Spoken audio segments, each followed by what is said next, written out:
All right, we're going to be just live streaming in a second.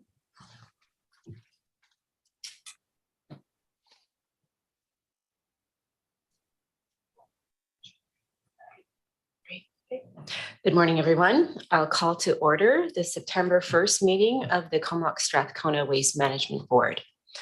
We are meeting on the unceded and traditional territory of the Comox First Nation, keepers of this land. Before we go into the agenda, we have an announcement from staff.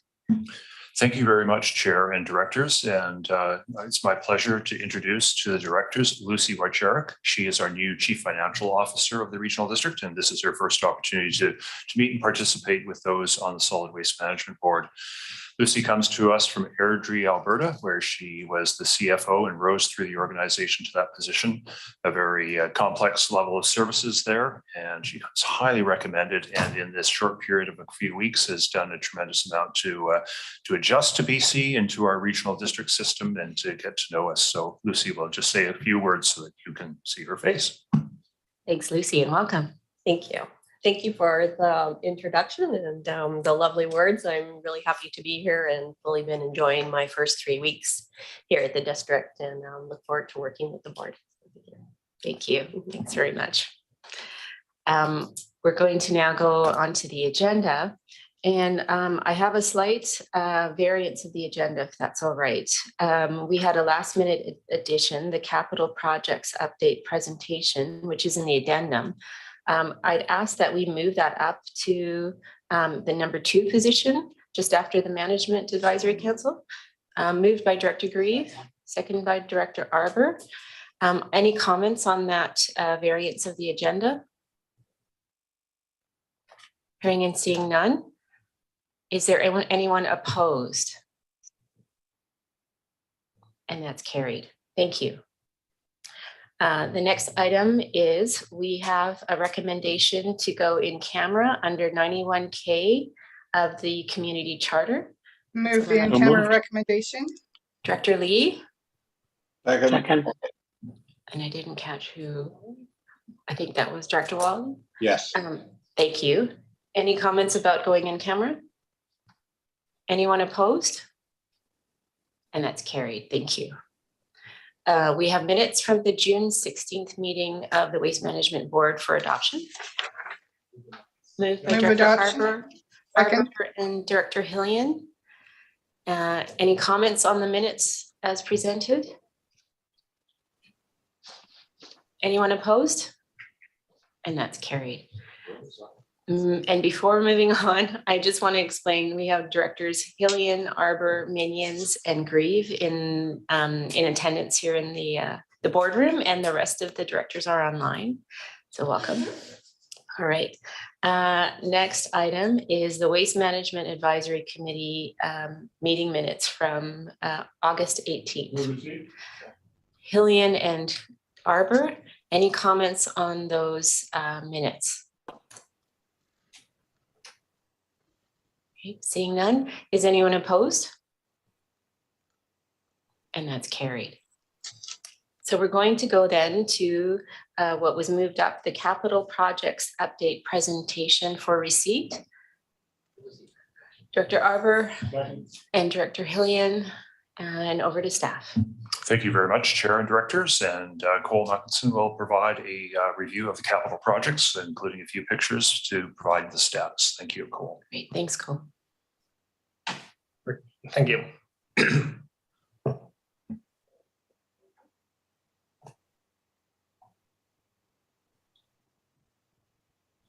All right, we'll run through the number of capital projects that we have running for the CSWM service over the past year. We'll first start with the Regional Organics Compost Facility in Campbell River at Block J. This has been under construction since last winter and been moving progress forward. This is the overview from of the site with a stormwater management pond, 2 composting buildings, the biofilter, and compost storage building. And we'll jump into, this is the construction up to date. We've got all foundations poured for the buildings. building slabs poured out for the primary and secondary compost building. The contact stormwater pond shaped and ready for lining in the coming weeks. The biofilter pad poured out in the back top right corner. I'll dive into a few more pictures here. So this is the primary compost building. Steel has arrived on site for the fabric covered buildings. And this will be getting erected kind of starting into this fall. So we're using the Gore cover technology. Those are 3 bunkers there in the receiving area in the back area for the commercial vehicles. And this is fully enclosed, and the biofilter slab is off to the left here. That will extract all the air from the primary compost building and treat it for any odors. And this is another picture of the header in place, and then the wood media goes on top of this. And then this picture kind of shifts over towards the screening courtyard. There's a maintenance building in the back for the loaders and equipment working. And then the process flows out towards the storage building here where the compost will be stored under cover. And so the slab's going to be poured out in the next couple of weeks, and the building will be erected this fall. And this is kind of the overview shot, kind of looking towards the Campbell River landfill, and that's the entrance off Argonaut Road. And so we're still aiming for completion this December of this project. And then we shift down to the Comox Valley where the transfer station is for the organics facility. This is in the back west corner of the Comox Valley landfill. And there's the transfer station slab, and the building has arrived on site and they're erecting it and cladding it as we speak.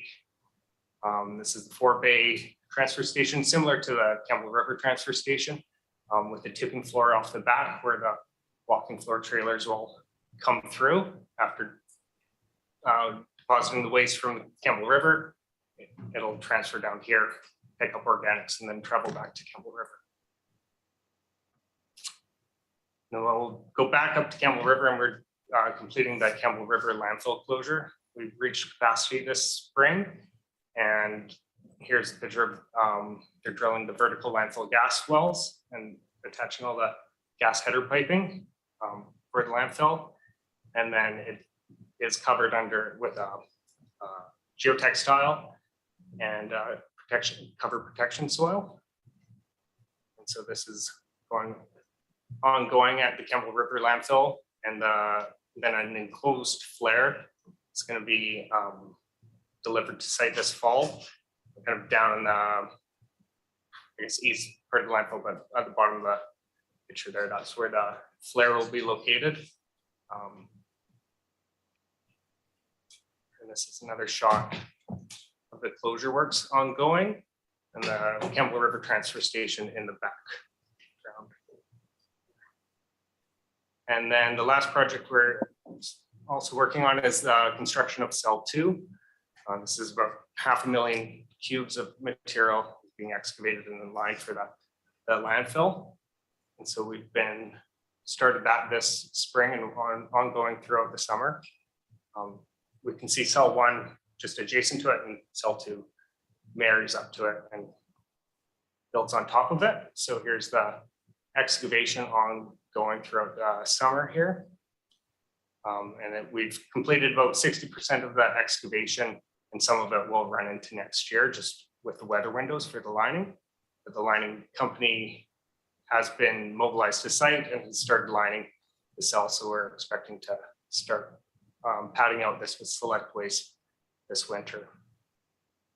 And then as part of this cell expansion, we're also constructing the leachate pond adjacent to the site. And this is the excavation ongoing for the pond with winter flows. And this will be lined in the coming month and ready for use for this winter. And Thanks, Cole. I already see a few questions. I see Director Grieve and I believe Director Adams has their hand up. So I'll go to Director Grieve first.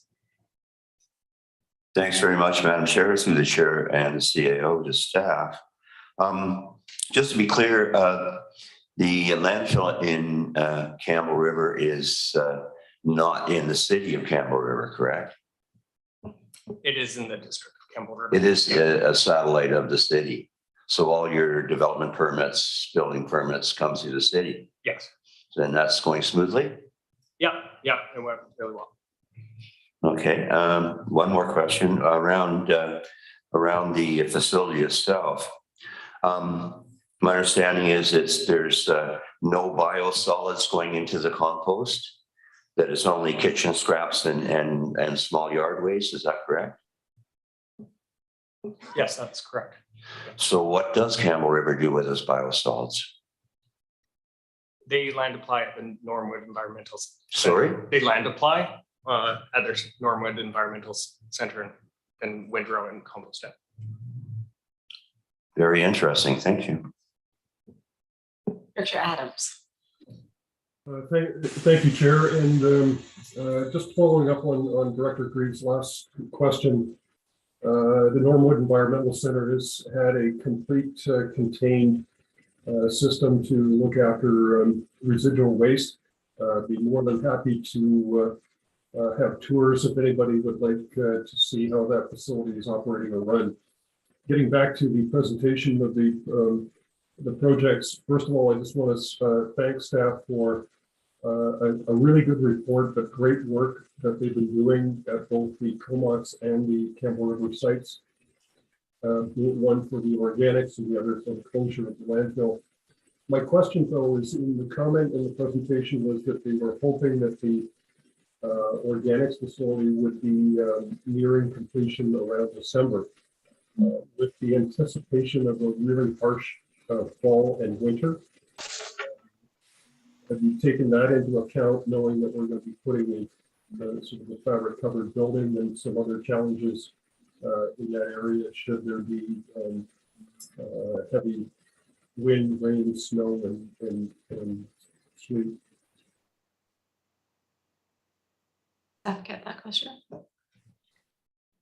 I think it's with weather delays. Yes, we've been working,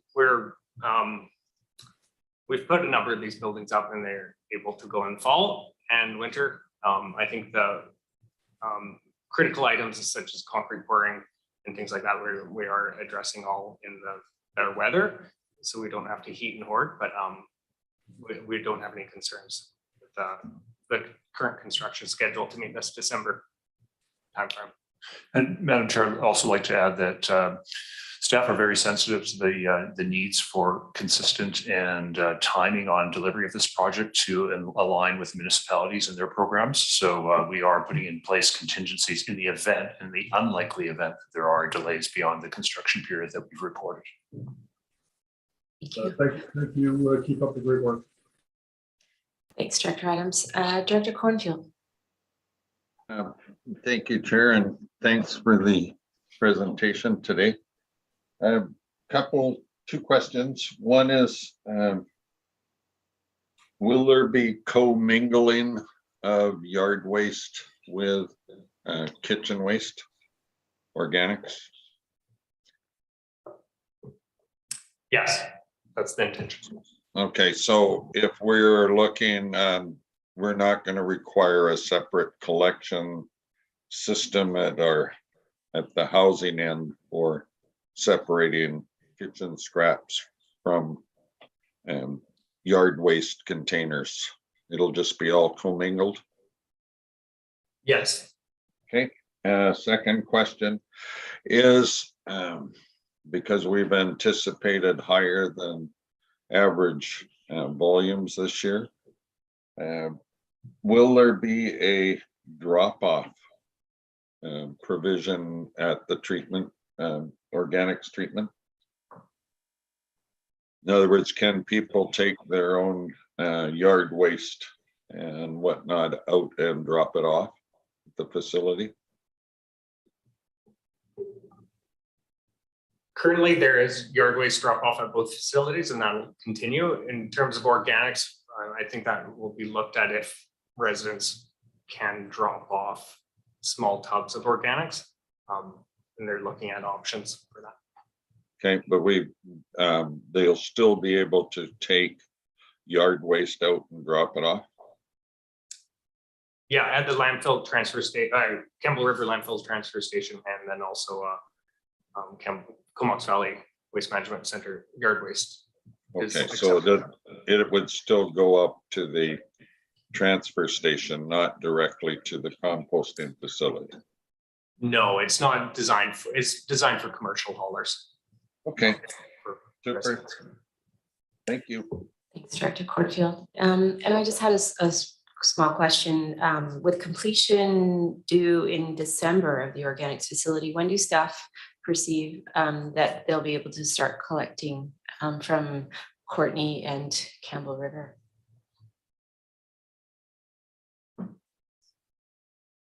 Thank you for the question. We're working with the municipalities, each of the individual municipalities to make sure that it's aligned with their curbside collection contracts. So with the city of Courtney, for example, they have just recently awarded their curbside collection contract with Mterra. And that's with in conjunction with this town of Comox. The anticipation is that we're going to be able to start this early January 2023. We're just working on finalizing the communications. For the city of Campbell River, we're working with operations again to make sure that it's aligned with their curbside collection contract. It's a bit of a transition period. But we're still anticipating that it's going to be rolling out early 2023 as well. Thank you. I don't see any other questions. Oh, sorry, Director Hillian. Apologies for that. No problem. Thanks, Chair. I'm just curious, when you do an excavation of a significant amount of soil for the pond that you showed us, what do we do with that soil? We are stockpiling it on site and we use it as cover material and closure material on the landfills. And then we are analyzing our quantities for the site just in future expansions, just beyond cell free. We need to look at our volumes, and then we're assessing if we need to do a sale or something like that. Or, but right now it's stockpiled on site. Thanks very much. And Director Moglove. Yeah, thanks. My question relates to the issue of tipping fees. How do tipping fees relate to the organics facility, the new one? And the reason I'm asking is, it could be wrong, my understanding that the pilot program in the Comox Valley, there's no tipping fees because there's a product that is the end product is then sold, which can offset the cost. Is that anticipated to happen at the organics facility in Campbell River, i.e. eventually a program of an end product to sell, which would then be able to waive the tipping fees? The tipping fees under the current pilot program is charged out at $65 per ton, or sorry, $45 per ton. And that is based on the pilot infrastructure that's in place. It's basically a couple of blocks and the cover material. The new facility that's being constructed right now, there will be a tipping fee as well to be able to cover. And it's designed so that the tip fee will be covering the operating costs of operating the facility. We're anticipating that it's going to be roughly about $110 per ton, but we'll be reviewing that based on the quantities that we receive to make sure that we're covering the cost of the operation. It is not in. We don't anticipate that we'll be waiving the tip fee per se, but we will be evaluating it as we progress with this project. Okay, thank you. Thank you for that question. I'm not seeing any others, so we'll vote on receipt. All in favor? Any opposed? And that's carried. Thank you. So moving on to the next item on the agenda, we have the CVRD Energy and Emissions Plan referral for receipt. Moved by Director Arbor, second by Director Hillian. and over to staff. Thank you very much, Chair and Directors, and Mark Rutten is here, General Manager, to introduce this report and answer your questions. Thanks. Welcome, Mark. Thanks, Russell. Through the CAO and through the chair, this short staff report introduces a referral from the Comox Valley Regional District Board. At their May meeting, the CVRD board considered their corporate energy and emission plan. It was noted that the plan does not include greenhouse gas emissions from the Comox Valley landfill, even though this is a large source of GHG emissions within the area. The CVRD board wanted to better understand whether or not GHG emissions produced through the Comox Strathcona waste management operation should be included within corporate emissions. The CVRD's consultant is currently completing an addendum related to this topic, which concludes that all GHG emissions generated from Comox Strathcona Waste Management Service should remain as CSWM emissions. Regarding their own emissions, the CVRD board is implementing a plan for reduction, which they are sharing with the CSWM board for consideration. And I'm happy to answer any questions that you might have on this report. Thanks, Mark. We have Director Arbor. Yeah, thanks. And for those that are not on the CVRD board, yeah, it was a really interesting report and debate in May. And we committed to 50% reduction in our corporate emissions in the next number of years. So it's a fairly ambitious target, which I'm really pleased to see. And at the time, Dr. Cole Hamilton and others had pointed out how the methane and other gas from the landfill really dwarf a lot of our emissions. I never thought at the start of the term, I'd get excited about waste management, but working with you all, it's become the case where just hearing the capital project and how much it's costing us to actually landfill material right now, 6 years and millions of dollars later, and all we get is really a hole in the ground. And I think as we do the solid waste management plan, it's been nice to see the commitment from everyone to try to reduce as much as possible, increase recycling option for all kinds of materials that we don't use. And the third leg, I guess, is how can we quash those greenhouse gas emissions? And it looks like there's lots of ways to do that. And some of them we've already invested in at CSWM. So I'm just heartened that we'll continue in that path and also be ambitious around crushing those emissions that are quite sizable at our landfill. Thank you. Thanks, Director Arbor. Director Cole Hamilton. Yeah, thank you, Chair. I actually had 2 questions, if I may. I was wondering, in the report, it talks about the emissions which are within full operational control of the CVRD would be included within CVRD emissions. I was wondering what types of emissions would fall into that full operational control category. Well, from a waste management perspective, it would be services like the Royston garbage collection service. So that's a CVRD service outside of Comox Strathcona Waste Management, a separate CVRD service, separate contract. So those emissions could be included as CVRD corporate emissions. There are also some activities on Denman and Hornby Island, which fall under a separate service within the full operational control of CVRD. So it's those, they're fairly small compared to landfill emissions, but they do fall within CVRD operations. Okay, thanks for clarifying that, Mark. That's really useful.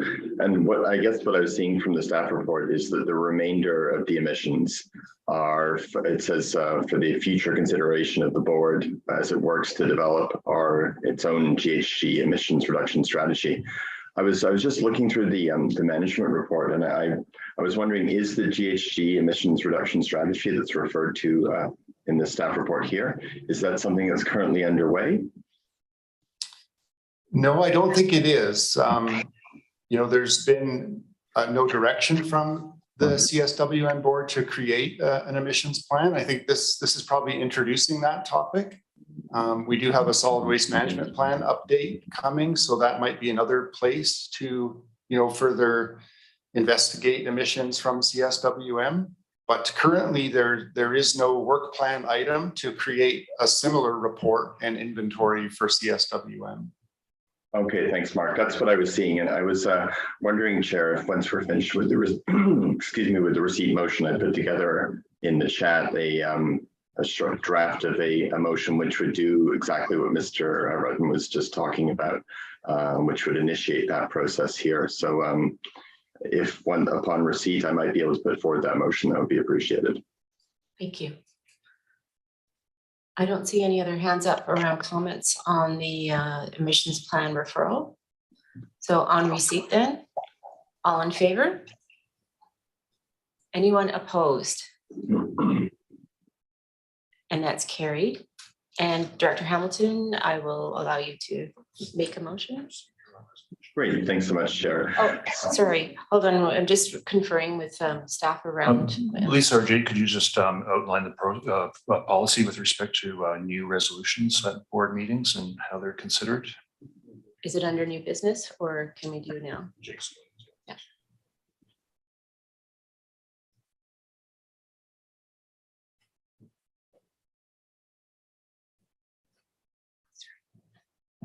Thanks, Russell, and through the chair. Yeah, so we don't have a procedure here for any notices of motion, but in regards to this potential resolution that may come forward, there is a topic on the agenda that relates to the energy emissions plan. So I suppose it's a matter for the chair to consider whether you feel like it's germane to that topic and relevant, or whether it's better suited for correspondence to come to a future meeting that then the board can consider more fully.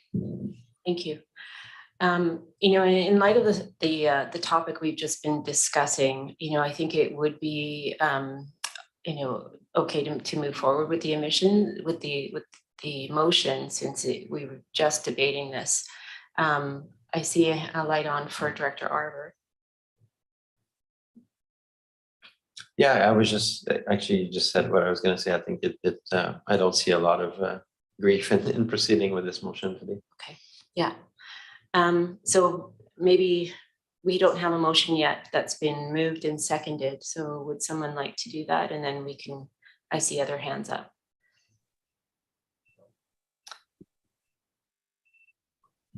Director Cole-Hamilton, do you want to move? Oh, sorry, Chair. Yes, I'd like to move the motion that I put in the chat. And I will just pull it up for a second for myself. Yeah, the staff be instructed to develop a GHG reduction strategy to address Comox Strathcona Waste Management's corporate emissions. Second, Davis. Seconded by Davis, thank you. And Director Cole-Hamilton, do you want to speak first to that motion?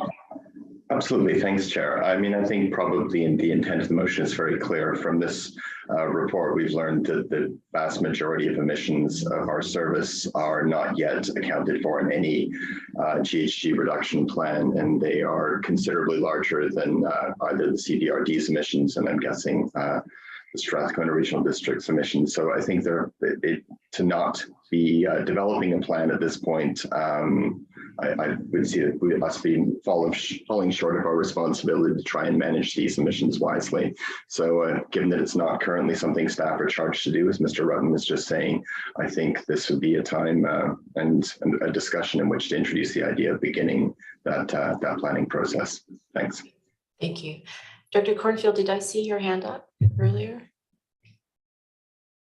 You did, but I took it down. Okay, no comments then. Does anyone else have any comments regarding this motion?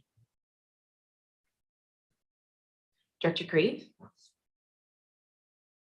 Thanks very much, Madam Chair. I have a problem with the wording of it, being that we are heading into an election cycle and we don't know what's coming out the other end. We're kind of basically a dead duck board as it is at this point, or heading into that category. So I would entertain that the amendment would be to ask staff to bring back a report for later Comox Strathcona Waste Management meeting on how to develop a GHG reduction strategy. Maybe This seems a little too prescriptive at this point in our tenure. Maybe I'll ask staff to comment on whether or not this work can happen, during the election, or what would be the best procedure. As it stands, it's not within our work plan and not something that we have financial resources applied to. If you were to take Director Greaves' advice, we could report back to you on the process, the cost, and the resources that would be required. So you can put your mind to that, or the subsequent board could put its mind to that before assigning it. But Okay. I move that as an So Director Greaves, would you mind putting forward the wording that you'd like for it to amend? I think basically, I think Lisa's captured it more or less already. But it's basically just to bring back a report. Okay, we're just going to put that on the screen. So there is a motion to amend the motion to bring back a report for the future CSW meeting on how to develop the GHG reduction strategy. Do we have a second for that amendment? Second, Wally. Seconded by Wally. Okay, any comments on the amendment? Okay, Director Cole Hamilton. And then Thank you, Chair. I do understand the intent behind Director Greaves' amendment. I was rather assuming that if my motion were carried, that's something that would be an initial interim step. I think it's hard to imagine a scenario in which we wouldn't have a GHG reduction strategy for our service, given the scale of our emissions, and as I believe the expense each year of purchasing offsets to cover those emissions. So while I do see Director Greaves' point, I think I'm quite comfortable with the resolution as it stands, but I'll listen to the will of the board on the amendment. Thank you. Thank you. I have Director Cornfield and then Director Arbor. Sorry. Go ahead, Charlie. I support the original motion, which is to develop that reduction strategy. It could be tweaked maybe by calling it a draft strategy, but I think it's something that staff, the amendment to me doesn't cover quite what I thought I heard during the conversation on how to develop a reduction strategy. I think staff already know that. They've prepared one for the CVRD, and so the how to develop is there. Now it's a matter of putting that together. I have no problem with it going and coming back to the board, which if you put draft strategy, then you know it has to come back because it's not saying it's approved. So I don't like the amendment because I believe we already know how to develop a strategy. But I would, if it fails, then I would move a motion or to amend one to call it a draft strategy. Okay, thanks. We're going to have Director Arbor next and then Director Morin. Director Arbor. Thanks. I'm actually comfortable with both motions, but both the amendment and the original one. So I don't mind spending time discussing it more, but I think the key in our CAO's comment was it's not currently in this year's work plan or budget to do this. And when I hear that, it's always a little time for pause, because I think with the scale of greenhouse gas emissions we're emitting at the landfill, I think a strategy, it's not going to be as easy as we think to bring it down, and it's going to have potentially some financial implications. So I would want to see a serious piece of work done around that. And I don't think it's going to be free. I don't think it'll be done on the side of the desk. So in that sense, I'm happy voting for Director Greaves' amendment to just get the report, because there's probably a $200,000 strategy we can do, or there's probably a $5,000 one, but if it's going to be a strategy that a future board can actually invest in and get behind, I think it's going to have to be a pretty serious piece of work, because I think it will have serious financial implications. Thank you. Director Morin?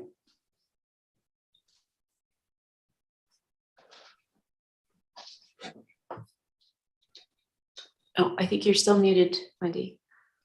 Oh, sorry about that. Yeah, along the lines of what Director Cornfield said, I mean, this is already in our plan to look at emissions, and this is just taking it further. I'm wondering if a timeline though might be appropriate, considering the CAO's comments around budget and work plan, to maybe earmark it for you know, the next budget. I guess that is sort of incorporating Director Greaves' amendment, but I think that it doesn't commit to actually doing it per se. And I think that, I mean, Director Cole-Hamilton can correct me, but I think the intent is to actually do it. And I think the question is, you know, at what point can we get started, depending on budget and all of that. So I don't know if somebody has another way of looking at it, but I do sort of support more the original motion, but I also understand that it needs to be in a work plan with a budget. Thanks. Thanks, Director Morin. Director Cole-Hamilton? Yeah, thank you, Chair. And I take the CAO's words and under advisement and what Director Arbour said, but of course we will need to be resourcing it. If this amendment were not to pass, I would be comfortable with revising the motion to sort of add at the end of it, including an initial report setting out resourcing and options, indicating that we are going to do it, but of course we do want to think about how we're going to do it. I think those two things could be contained in the resolution with that small addition I just mentioned. Okay, thanks. And I have Director Grieve, and then I'm going to call the question on the amendment. Yeah, maybe a friendly on this.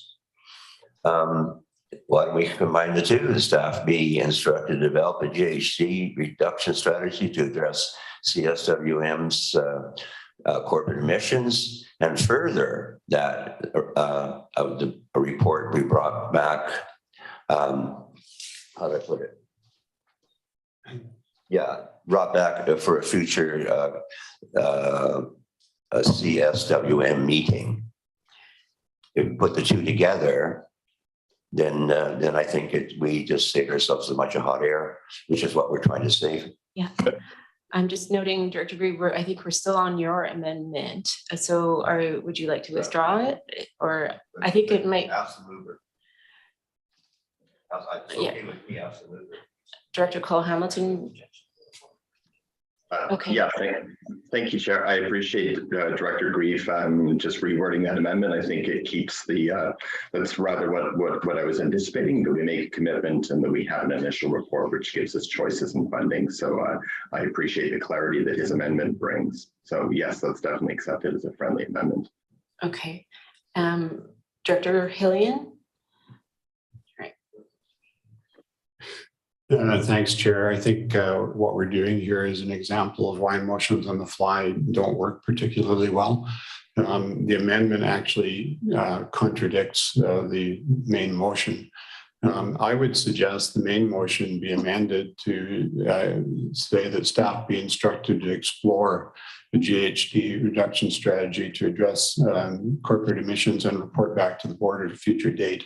And that basically captures what we want without tying the hands of staff to a time frame. Thanks. Thanks. I've been given some advice from staff that if the board chooses doesn't object, we can withdraw the amendment and then work on the original. Is there any objection to withdrawing the amendment? Okay, seeing none, we will go back to the original. And we had a motion to, would you consider that a friendly, Director Hillian? Well, I think it's friendly, but it's up to the mover and seconder to determine that. It would simply be changing the word develop, to explore, and then add on at the end and bring a staff report back to the board at a future date. Okay. Director Cole Hamilton, do you consider that a friendly? I would like to keep developing there. As I said, I anticipated that we would have a report that would come back to us with options on scope and on funding, but as I said, I find it very difficult to imagine a scenario in which we would not develop a GHG reduction strategy. And I think it would be useful to make that point. So I think the addition of language about an interim report with options, I'm entirely comfortable with, but the staff report, but I would like to keep it at develop, please. I'm fine with that. Okay, and Director Hillian said he's fine with that. So sorry, Seth. And if just the will of the board, I understand that developing these on the fly is really difficult, but I actually think it's quite germane to an upcoming item on the agenda when we come to the solid waste management plan, because I actually don't see too much about GHG in there. And I think it will impact a little bit of the direction that group will go. So I would like to have this kind of zipped up so that we can move forward. So we had a friendly amendment that staff be instructed to develop a GHG reduction strategy to address CSWM's corporate emissions, and staff bring a report back at a future date. Okay, so on that, Director Lee, you have your hand up. I just had a question on procedure. I've always been told that, noted that motions that are made on the fly like this are supposed to be put into a notice of motion and brought back to a future meeting, particularly when the staff are saying that it's not in their work plan. They're not, they hadn't anticipated this, and a notice of motion, if that was a notice of motion, would give staff time to investigate how to best handle it and present it back to the board. Moving closer to the solid waste management plan, there could be implications regarding tipping fees and whatnot attached to the cost of doing this. And I would really like to know, the public are going to respond. If the tipping fees go up any higher, the public are going to respond in the solid waste plan. And I would prefer it to be a notice of motion to be brought back to a future meeting. I understand. We actually don't do notice of motion at this board. So the way the motion was brought forward, staff have told me is actually in line with our procedures. Director Davis. Yeah, thank you. Just as a seconder, I endorse the modification to the motion. Great, thank you. I don't see any other hands up or lights on here in the room. So we have the motion as with the friendly amendment on your screen. It's the first line. We'll vote on that. Is anyone opposed? Hearing and seeing none, that is moved unanimously. Thank you. Great. Are folks okay to keep on going? Okay. So the next item on the agenda is the Regional Solid Waste Advisory. I missed one. The Regional Solid Waste Service Revised Financial Planning Policy for receipt. Moved and seconded. And over to staff. Thank you very much. And Vivian Shaw will present this report and answer any of your questions. Thanks, Vivian. Thank you, Russell. To the CAO, to the chair and the CSWM board, presenting this on behalf of Kevin Duville, Manager of Planning Services.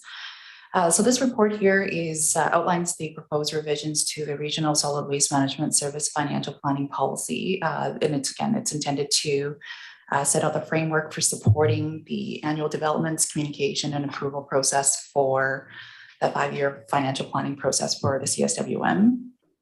The proposed modifications to the policy is really just in effort to streamline both the annual financial planning process and also to capture some of the additional longstanding practices and policies to make sure that we're providing the key financial information to the CSWM board so that you guys can make the timely and informed decisions.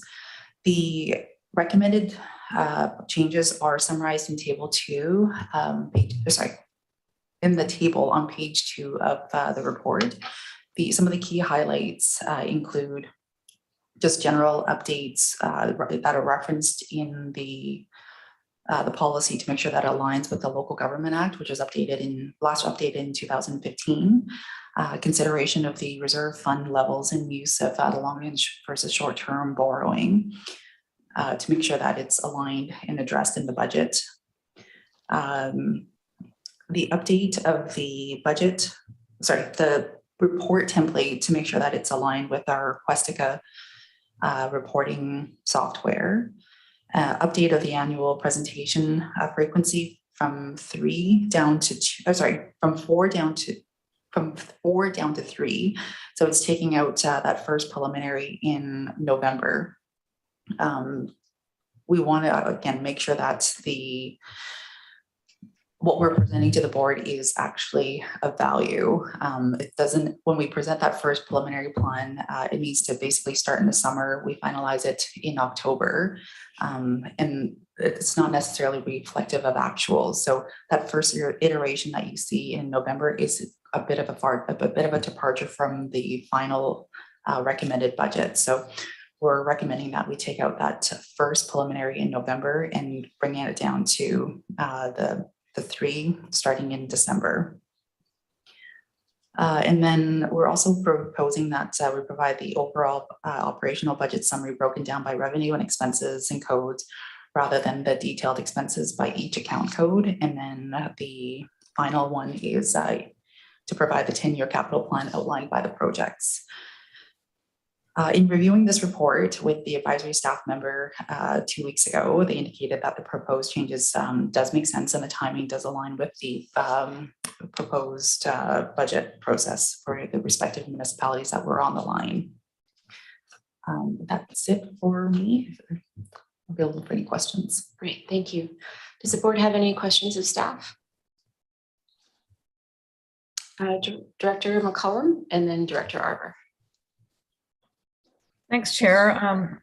And thanks for the report. I'm supportive of the changes that are proposed here, and it looks like it's something we don't really get the opportunity to consider very often, just how we receive financial information and timing. So I think it's great that we're having a review of this right now.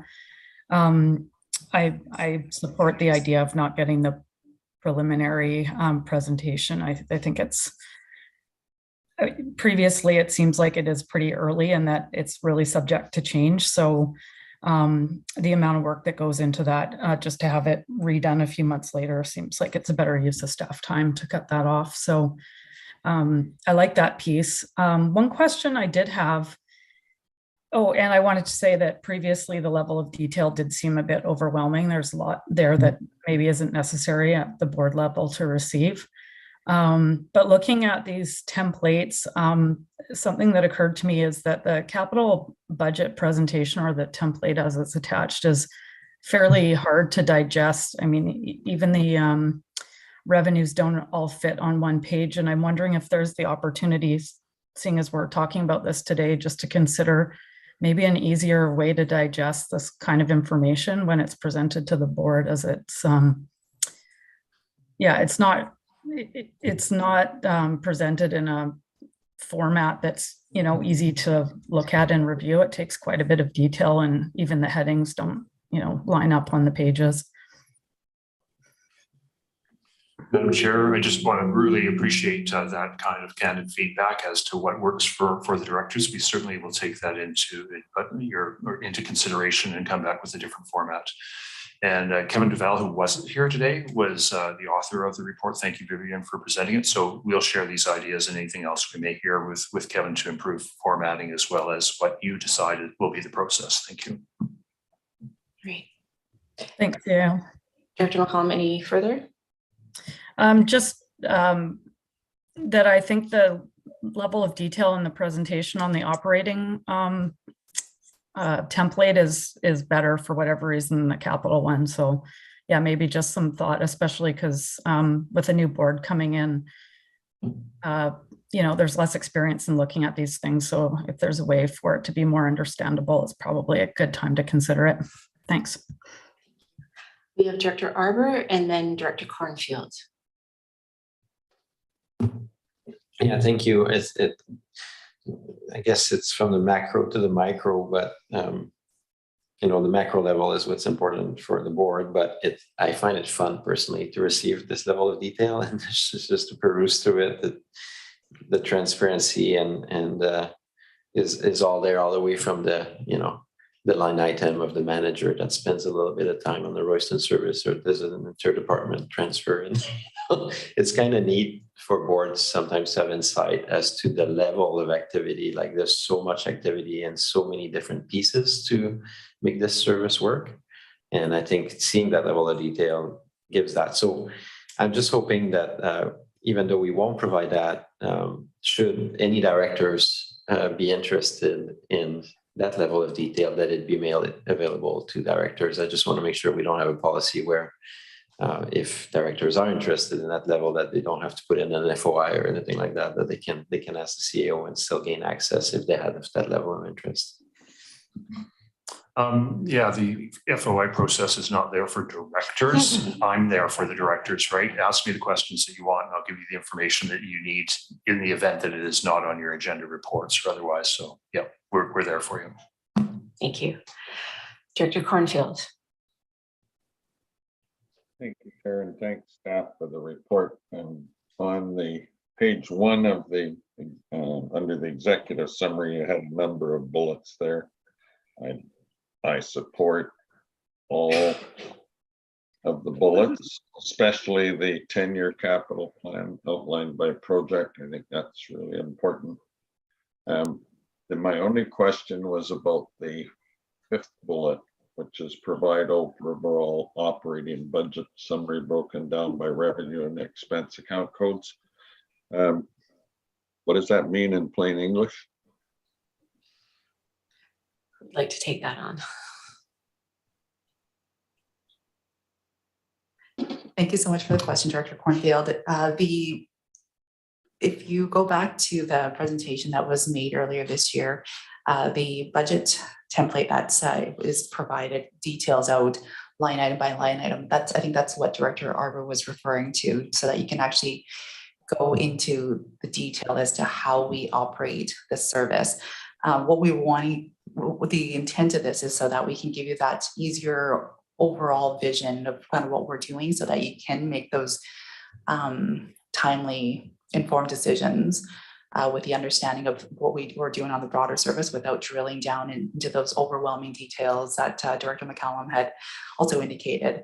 So what we're hoping to be able to do is I think it's in the appendices attached to this report. There's a draft template from that would basically, again, roll up all of those details to the particular line items without bogging you down with all of the minutiae of each of those line items. Okay, If that makes sense. if I can, just to work on that, I guess it's, and I share Director Arbor's concerns as well, that if you see things that year to year, all of a sudden there's a big change, that's when you want to drill down. But I also appreciate Russell's, our CAO's statement that he's there, we can ask the questions, but I think it's important that questions that are asked by individual directors, especially when it's specifics like that, should be shared with all of the board, so that everybody's dealing with the same level of information. So what I was looking at here was how broad does the account code cover? In other words, is it like landfill? and then you'd get one number? Or is it, the operations of the landfill? Like, I don't want a whole lot of detail. I've always found it very complicated to go down through each of the little things in order to find out where the money was spent. I prefer to look at just the summary. So if this is what you're proposing, that it would be sort of a summary of different functions or activities, I kind of support that concept. And if we need more detail, we can get it. And Madam Chair, Lucy is here to provide a bit of an explanation about that. Thanks, Lucy. Yes, through the chair, to answer your question, I would say yes, as you described it. But maybe I'll just add a few more words of what it is that we're trying to do from a summary level. When we build these budgets, and if my understanding is correct, our approach is in line with zero-based budgeting. So there is detail from that line item level, as I like to describe it, that all the details that go into rolling up what goes into any particular purchase service that's there. And that may be our object line that we're showing as a summary on your report. So I do believe that we're proposing to bring to you the level, the summary level that's really, really good for the board to be able to get that full information of how we run the particular service by describing to you the elements of what it is that we're buying from contracted services or training or legal fees and et cetera. So we're just not providing to you all the little bits that are making up each one of those lines, which is that level of information that we feel is probably making your reports way too big and maybe not as targeted to your needs.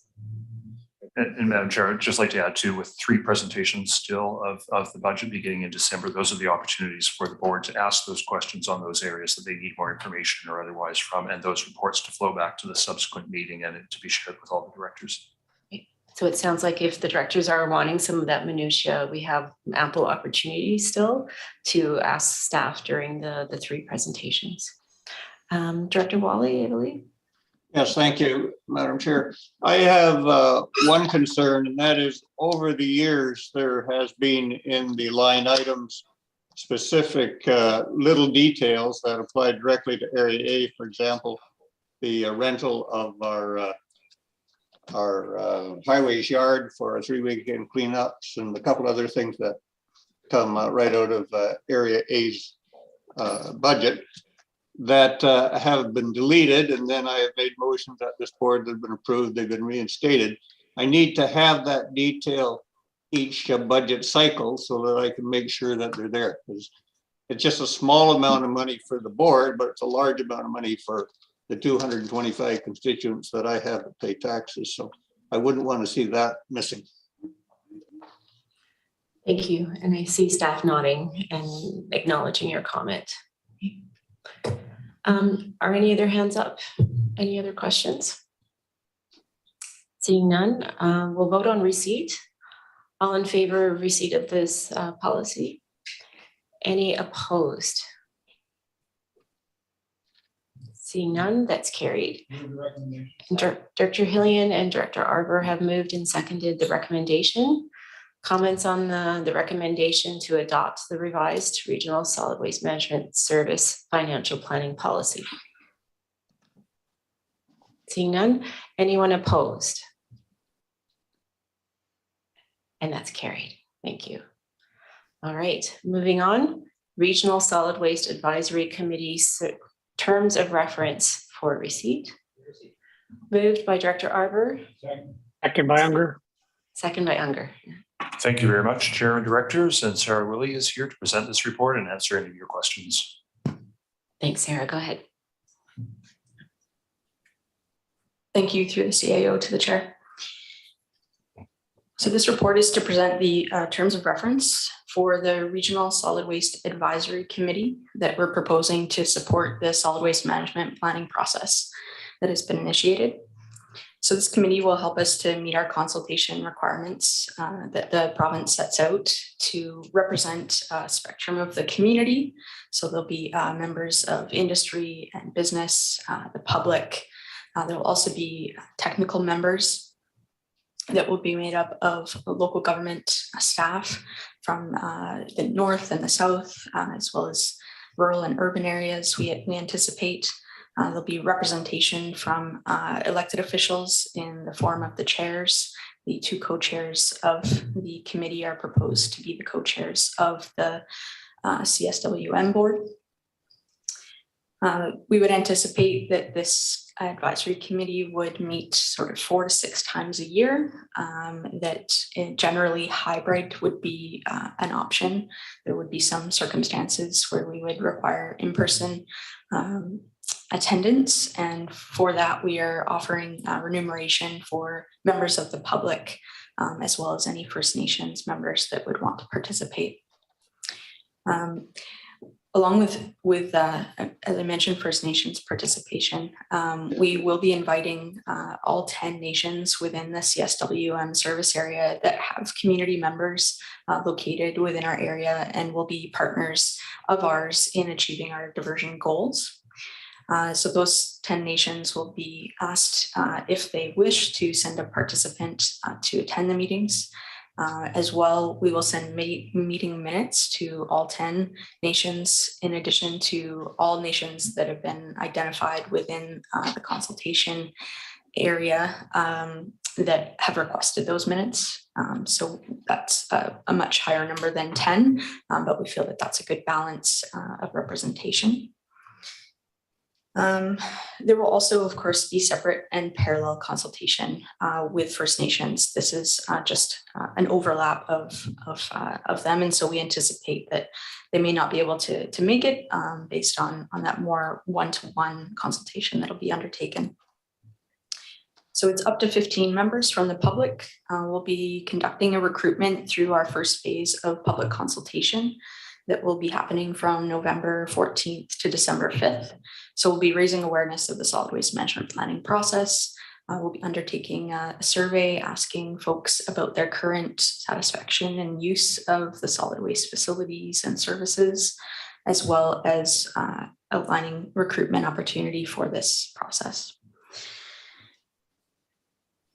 In anticipation of the participation from advisory committee members that are currently, from staff members on the municipalities, and the extra work that they're putting in right now as well with their some of them with their transition to the organics, we're certainly seeing a lot more of them.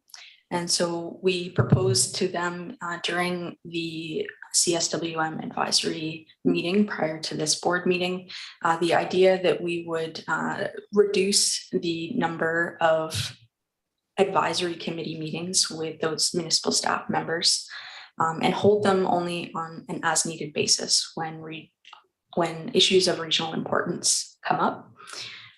We've really worked hard to build personal relationships with those municipal staff members, and we feel that we're able to have much more productive conversations and make progress on issues that are important to them through other means. We still feel that there'll be representation from those municipalities with up to 6 members on this regional solid waste management plan advisory committee. There's a lot of names that have overlapping names, I appreciate. And of course, there'll continue to be a sort of working group that's been formed for the local governments participating in the rollout of the organics program and in the future carts. So respecting their time just for the period that the solid waste management plan and the RSWAC is in place, we propose to reduce those advisory meetings.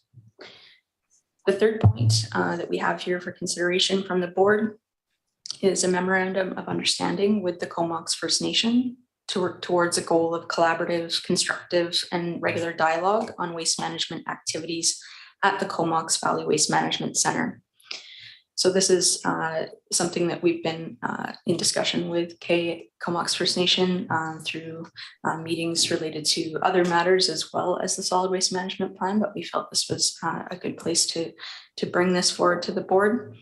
We hope that through those discussions and the development of that memorandum of understanding that we can create a good path forward in our relationship with Comox First Nations as the Comox Valley Waste Management Center is on their traditional lands. I'll leave it there and I'm available for questions. Thank you. Do we have any questions of staff? Director Cornfield. Thank you, Chair. I guess what I didn't see here is what is the role of the board in relation to preparation of the plan? Thank you for that question. The minutes of the meetings will be coming back to the board from the advisory committee. In development of the plan, there'll be a number of touch points where we come back to the board. For example, the consultation report coming out of this first phase of engagement with the community will be coming back to the board. There'll be an existing system study that will be completed in early next year that would also come back to the board. So major milestones throughout the process will be reported back to the board. Okay. My concern is that, especially when it comes to solid waste and changing technologies and everything, that we could go down roads that we not necessarily want to go down as a board. The other thing was First Nations participation, and I understand the close relationship that Comox Valley has. We also have First Nations that sit on our SRD board now that are Treaty Nation on the West Coast, which has issues. And then there's the Lekwata people, our main nations in Campbell River. We do have the composting facility here, located here. So also is concerned to our First Nations. And I think we need to look at expanding that coverage. And then to beyond Comox First Nation, but to the main bands up here. The other one is on private landfills, of which we have 2 authorized private landfills, and sort of what role is that going to play in the solid waste plan? And are they going to be represented on the advisory committee? Thank you. Yes, we do acknowledge the private landfills that are located in the Strathcona Regional District area, of which I'm aware of 4. And we will be reaching out to them and making them aware of this process, and would invite them to apply to be a part of the advisory committee. And I would just mention that we will be extending that invitation to 10 First Nations, not just the Comox First Nation. And that does include 9 nations within the Strathcona Regional District, such as Wiwaikai, Wiwaikam, Klahoose, Cayucit, Hamilco, Hesset, Machilat, Nuchala tribe, and Sweet Seas. But I guess I see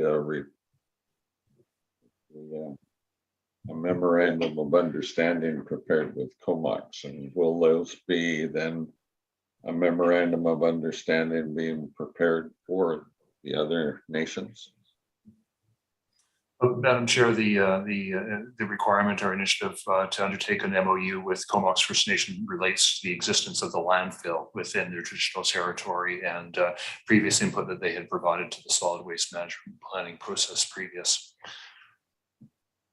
Right. I guess my concern here is we're building a brand new composting facility on the traditional territory of the Lekwata, and we still have to operate the transfer station and maintain the current closed Campbell River landfill. So there's still significant operations that are here, and I think it's respectful to at least reach out to them if they wish not to participate or have an MOU. That's one thing, but I think it's important to reach out.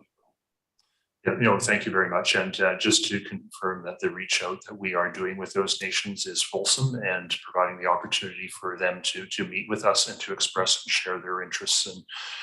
And we are not there with them to the same extent that we are with Comox First Nations, but these are early days and we are undertaking that reach out with those nations too. And we may well get to that place where that is something that they express as their interest. Thank you. I don't see too many other lights on. I had a question in regards to our previous motion around GHG reduction. And I'm wondering if the board sees the need to add on page 2, I believe, we've got the focus of efforts of the advisory committee would be on reduction of airspace, the ability to pursue emerging advanced technologies.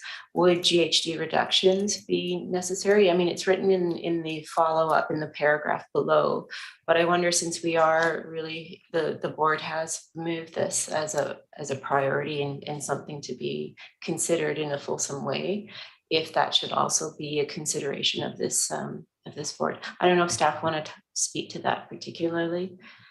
Yeah, Madam Chair, today we received some very specific direction on proceeding with greenhouse gas strategy.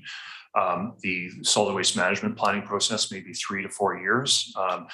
Staff in the report that you've asked on that greenhouse gas initiative will come back to you and indicate to you how that greenhouse gas strategy may or may not relate to the solid waste management planning initiative.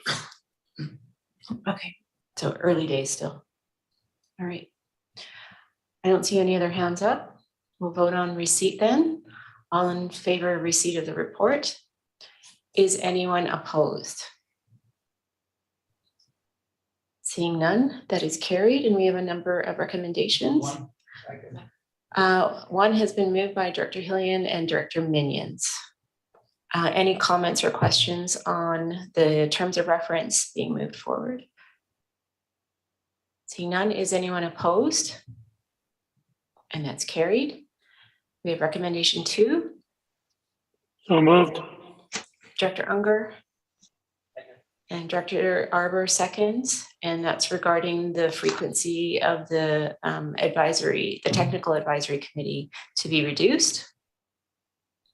Questions, comments? Seeing none, anyone opposed? And that's carried. And Director Hillian and Arbor have moved recommendation 3 regarding the staff draft an MOU with the Comox First Nation towards a goal of collaborative and constructive and regular dialogue regarding the management activities on the CSWM. Any other comments, Director Cornfield?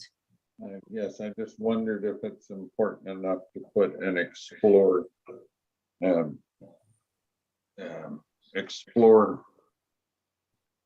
a similar process with other First Nations affected by the service.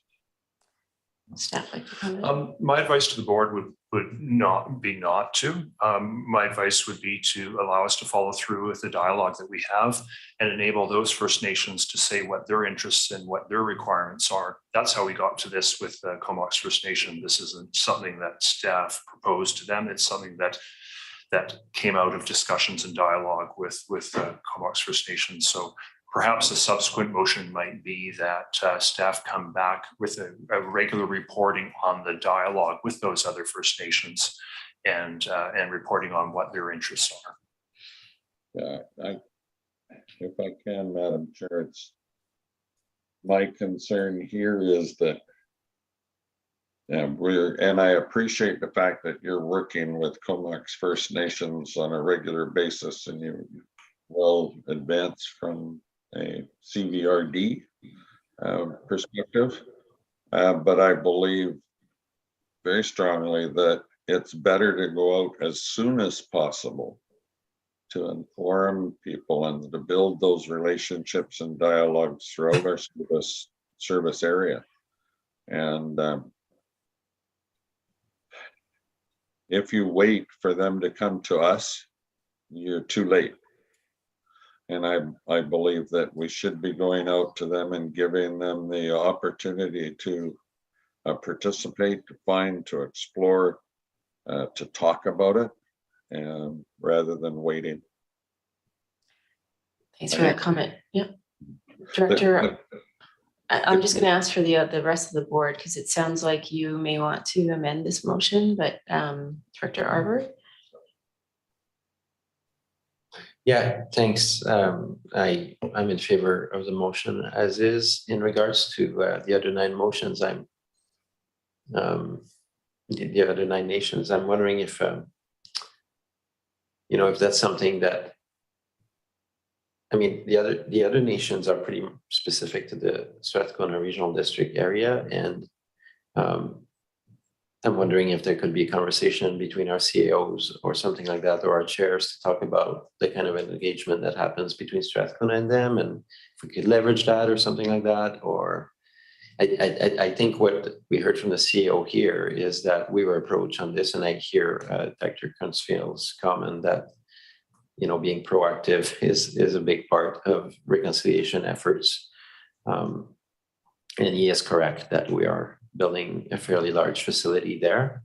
And we want to make sure that that's to their satisfaction as well. So, but I'm wondering if from our CEO perspective, this could be, in the next month or two, a dialogue with the CEO of Strathcona or something like that to see what would be the best ways to engage in the future with those other 9 nations, or if that would satisfy without a motion to actually proceed with a similar framework as we have developing with Comex.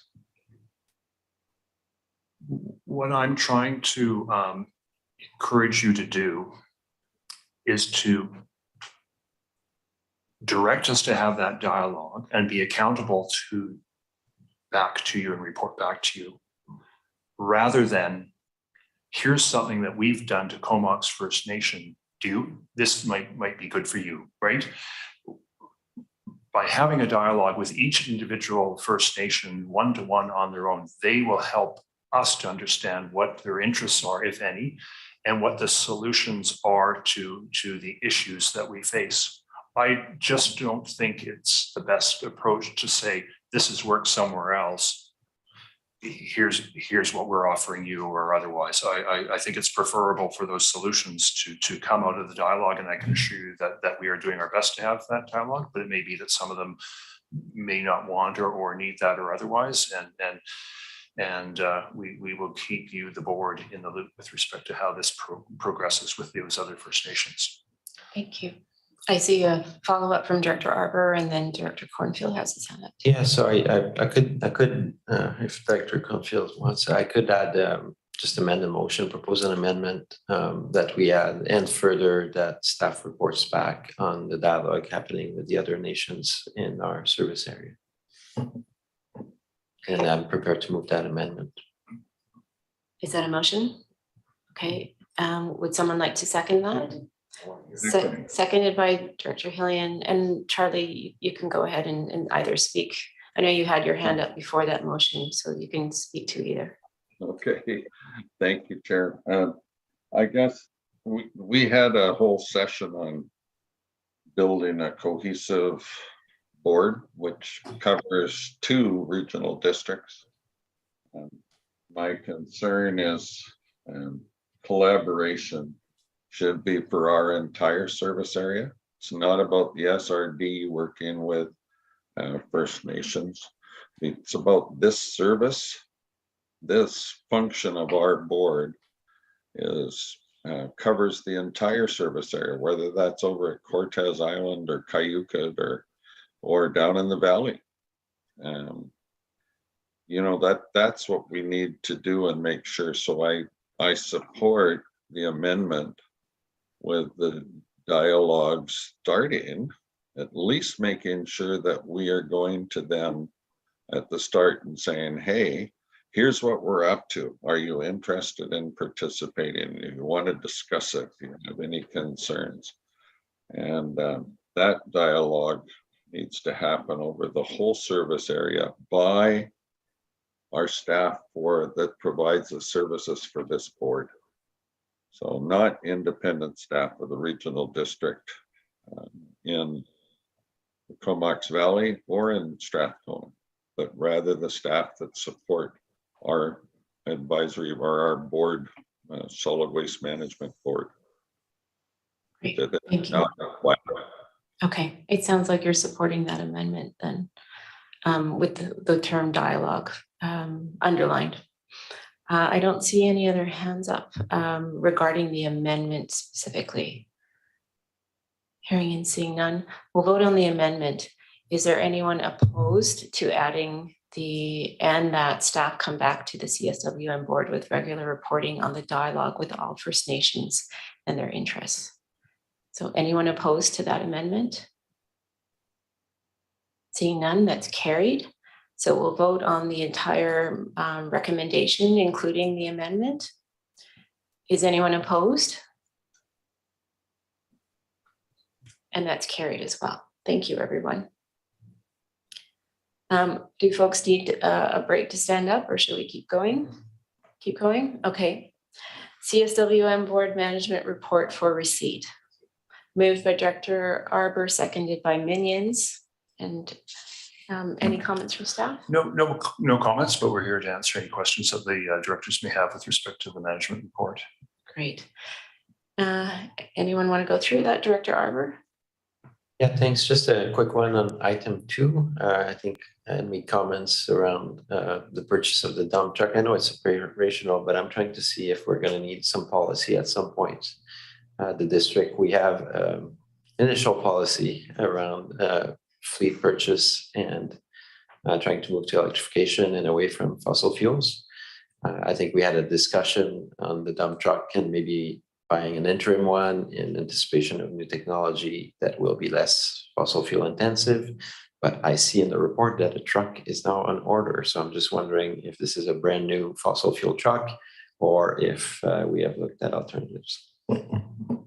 Madam Chair, yes, it will be a brand new fossil fuel truck that will meet the current supply of such vehicles and our operational needs, but we certainly are well aware of the policy of the CVRD with respect to the attempts to electrify the fleet, and with the new direction with respect to GHGs in the service, certainly we can dig down and take a look specifically at the service as to how we may respond better with our needs for equipment in the future as they become available, those options become available.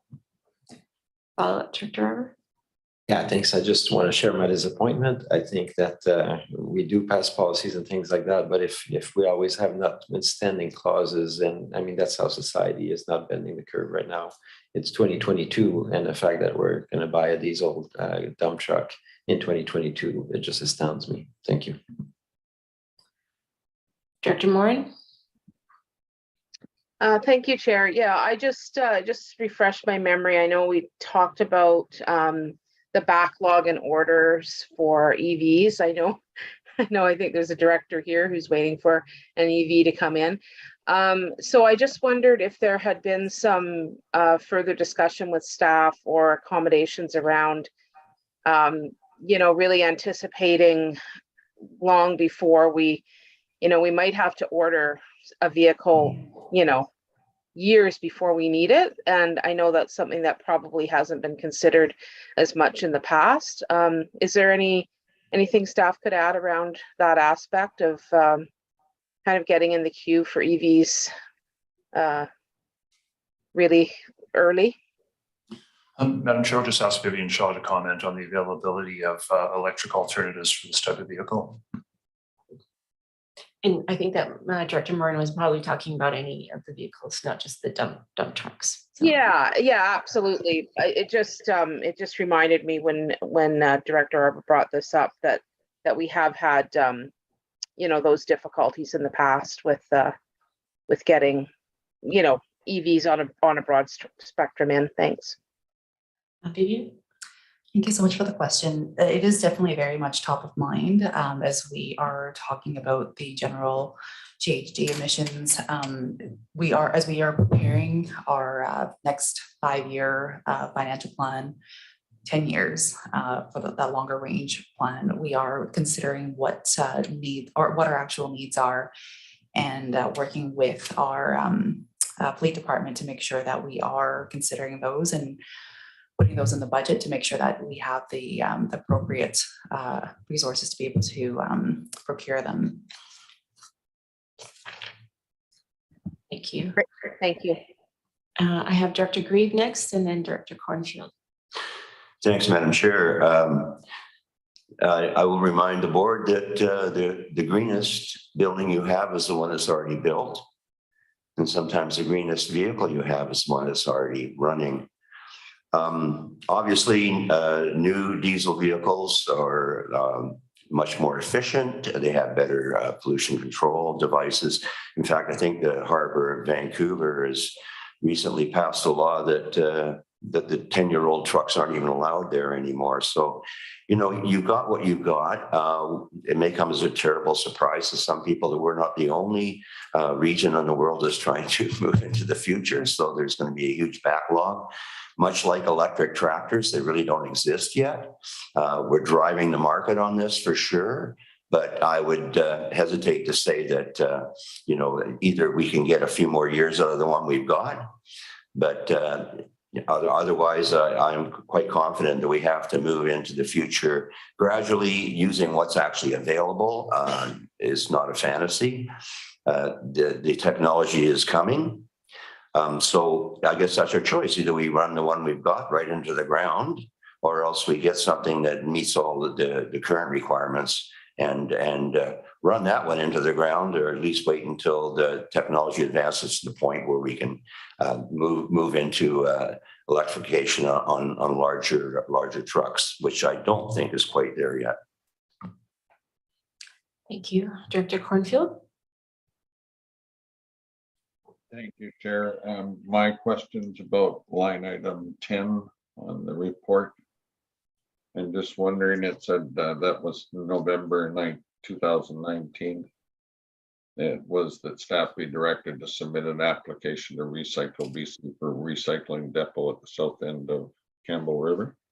And you may recall that when the drop-off, community drop-off centers were closed, one of the concerns raised was because we're a very long, skinny community. We need one to the south. We have one to the north end of town, but nothing south. And I think it would then cover area D as well as Campbell River, the south end, where our population is growing. So could I get an update on what is ongoing for the last 3 years? Madam Chair, I'll just ask Vivian Shaw to give an update or to answer the question. Thank you. Thank you so much for the question. It is definitely something that is, again, very much top of mind.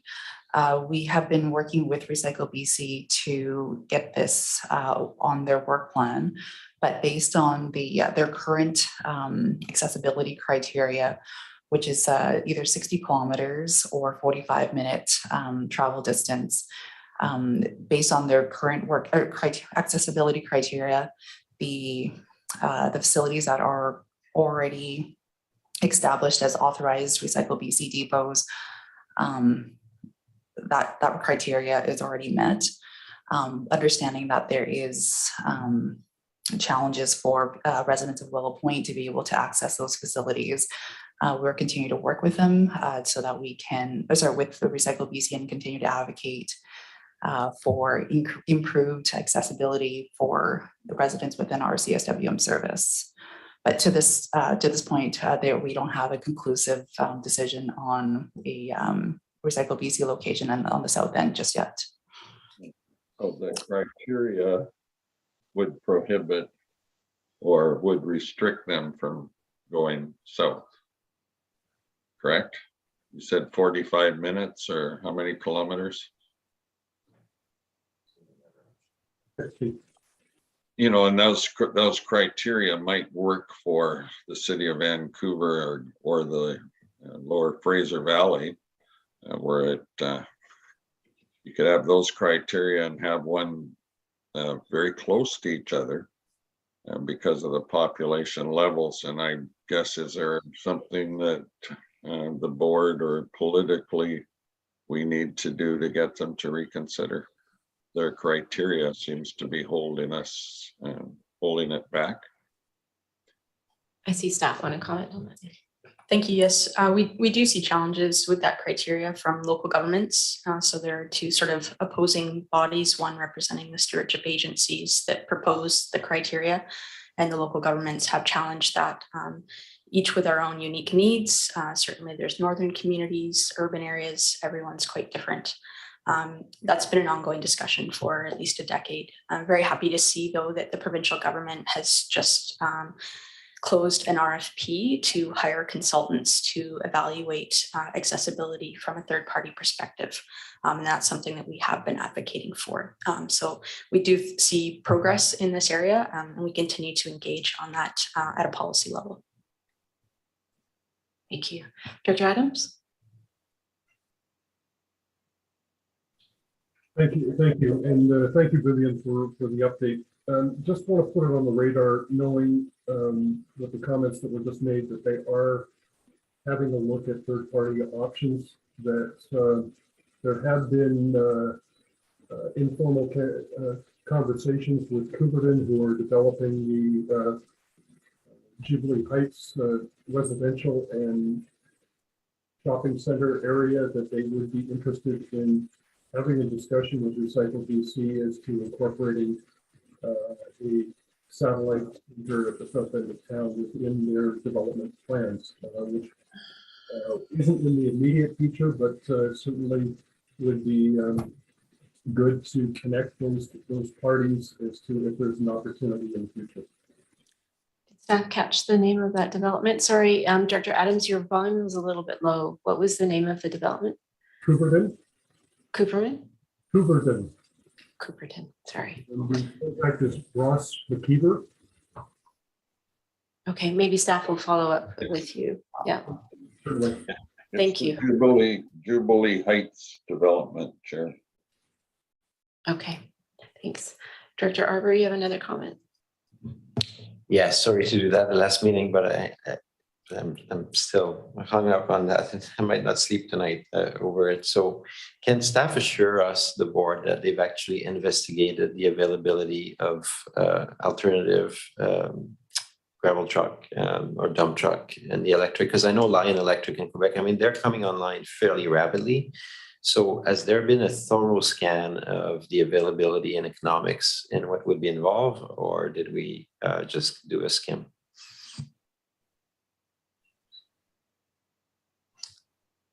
Vivian? Thank you so much, Director Arbor. When we were doing the procurement for that gravel truck, the availability was quite scarce. It is a critical piece of the equipment for our landfill operation, and time was of the essence to make sure that we were able to procure a truck this year, to make sure that we weren't going to be without one. So based on the timing of the need to procure this truck, we did do a quick scan, but unfortunately, based on the timing of the timing that we were required to put in the purchase order, we did end up going with the diesel one. But for future purchases, please be assured that we are going to do a full, complete scan, recognizing that there are the advancement of these technologies in the heavy equipment sector. Okay, thank you. Any other questions regarding the management report? Seeing none, is anyone opposed to receipt? And that's carried. Thank you. Now, just before we move in camera, since we're still filming, I just want to say a huge thank you to the entire CSWM board. This is our last meeting of our term. It's been an absolute pleasure working with all of you and getting to know all of you. As was highlighted in the first report, we've really accomplished a lot, and I just want to thank everyone for helping to move many of these projects forward, both from the staff level and from the board level. And I think we've left the new board with a lot on their plate. They're going to hit the ground running. And in the future, I hope that for those of you who are not returning to the board, that we're still able to connect and keep in touch. And thanks again for everyone. All right. Yeah, huge thank you. Thank you to my co-chair, Director Unger, as well. Thank you, Zinga. All right. Well, we will be moving in camera now, but why don't we take a 5-minute